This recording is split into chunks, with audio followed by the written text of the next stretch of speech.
Hello everyone, welcome to our channel. Videos की notification सबसे पहले पाने के लिए चैनल को सब्सक्राइब करना ना भूलें। डिक्टेशन स्टार्ट होगी 5 सेकंड बाद। 5, 4, 3, 2, 1 स्टार्ट।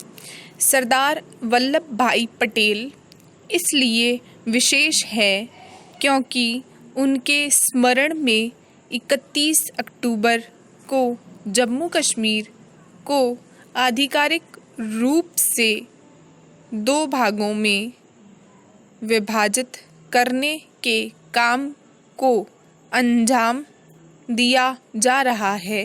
स्टॉप। इसके पहले गृह मंत्रालय की ओर से यह घोषणा की गई थी कि पुलिस एवं सभी अर्धसैनिक बलों के कार्यालयों में उनका चित्र अवश्य इस्तेमाल किया जाए। स्टॉप। इससे यही स्पष्ट होता है कि वर्तमान सरकार के लिए महात्मा गांधी के बाद लौह पुरुष सरदार पटेल सर्वाधिक सम्मानित शख्सियत हैं। स्टॉप। कांग्रेस सरकार ने तो उन्हें भारत रत्न से सम्मानित करने में लगभग 40 वर्ष लगा दिए थे। पैराग्राफ। यह सर्वविदित है कि कैसे सरदार पटेल अपनी अनुशासनात्मक क्षमता और मजबूत नेतृत्व के बल पर 565 प्रांतों को भारत के साथ जोड़ने में कामयाब हुए थे। स्टॉप। सरदार पटेल के इस योगदान के लिए पिछले वर्ष प्रधानमंत्री नरेंद्र मोदी ने उनकी 182 मीटर लंबी विश्व की सबसे बड़ी मूर्ति स्टैचू ऑफ यूनिटी का अनावरण किया था। स्टॉप। यह मूर्ति स्थल आज पर्यटन का बड़ा केंद्र बन गया है। स्टॉप।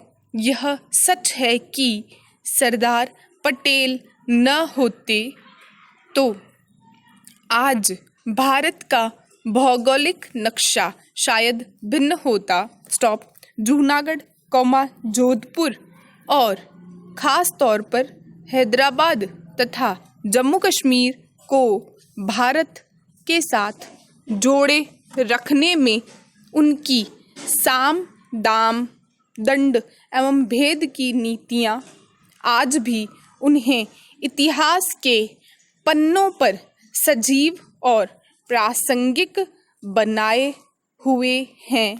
पैराग्राफ। जब पाकिस्तान का बनना तय हो गया था तब देश के सामने कई गंभीर चुनौतियां थी। स्टॉप। 1946 के कैबिनेट मिशन की प्रस्तावित योजना के अनुसार बंगाल, पंजाब और असम पाकिस्तान का हिस्सा बनने जा रहे थे। स्टॉप। तब दूरदर्शी सरदार पटेल द्वारा इस योजना का कड़े शब्दों में विरोध किया गया। स्टॉप। उन्होंने कहा यह प्रस्ताव तो पाकिस्तान बना के प्रस्ताव से भी ज़्यादा खराब है। बाद में सरदार पटेल ने पंजाब और बंगाल के विभाजन का प्रस्ताव पेश कर दिया और पूरा का पूरा असम भारत का हिस्सा बना लिया गया। स्टॉप। यह ध्यान रहे कि तब असम एक तरह से पूरा पूर्वोत्तर था। स्टॉप। देश के एकीकरण के अपने प्रयासों के दौरान सरदार पटेल ने समय की मांग को बखूबी समझने और उसके अनुरूप चलने का काम किया। स्टॉप। हैदराबाद और जूनागढ़ के नवाब के खिलाफ उन्होंने बल और विवेक दोनों का इस्तेमाल किया। पैराग्राफ, सरदार पटेल दबे कुचले मजदूरों गरीबों एवं किसानों की भी मजबूत आवाज थे। स्टॉप। आज़ादी के आंदोलनों में मुख्य भूमिका निभाने के साथ ही वे उन सभी सामाजिक वर्गों का भी नेतृत्व कर रहे थे जो आर्थिक एवं सामाजिक रूप से शोषित हो रहे थे। स्टॉप। जनवरी 1928 में अंग्रेजी हुकूमत ने एक तालुका के समूचे किसानों का भूमि कर लगभग 22% बढ़ा दिया, जो लगभग 2 गुने के करीब था। स्टॉप। उसी तालुका के अंतर्गत बारदोली भी आता था। स्टॉप। जहाँ के आश्रमों के संघ अध्यक्ष के पद पर पटेल आसीन थे। स्टॉप। इस मुद्दे को पटेल ने चुनौती के रूप में लिया। स्टॉप। किसानों को एकजुट कर उन्होंने बारदोली आंदोलन किया। स्टॉप। पटेल ने किसानों से अंग्रेजों के आदेश के खिलाफ जाकर भू कर नहीं देने का आह्वान किया।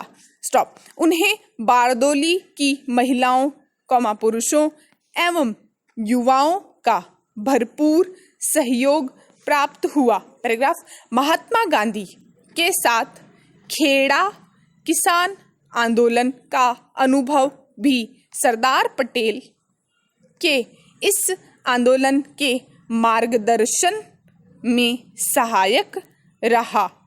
उनके सफल नेतृत्व और किसानों की एकता के फलस्वरूप अंग्रेजों को घुटने टेकने पड़े। स्टॉप। भूकर में संशोधन किया गया, किसानों को रियायत दी गई, जबरन हड़पी गई जमीनें तथा पालतू जानवर वापस किए गए।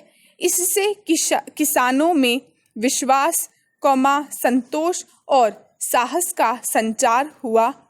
स्टॉप।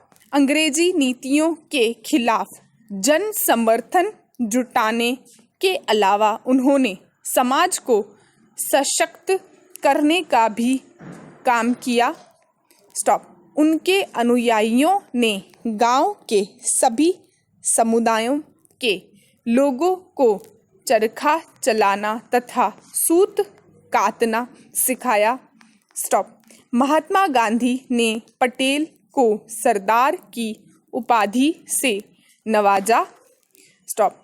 किसानों के बीच पटेल की सकारात्मक पैठ को देखते हुए महात्मा गांधी ने उन्हें सरदार की उपाधि से नवाजा। ये था हमारा आज का डिक्टेशन। Thanks for watching.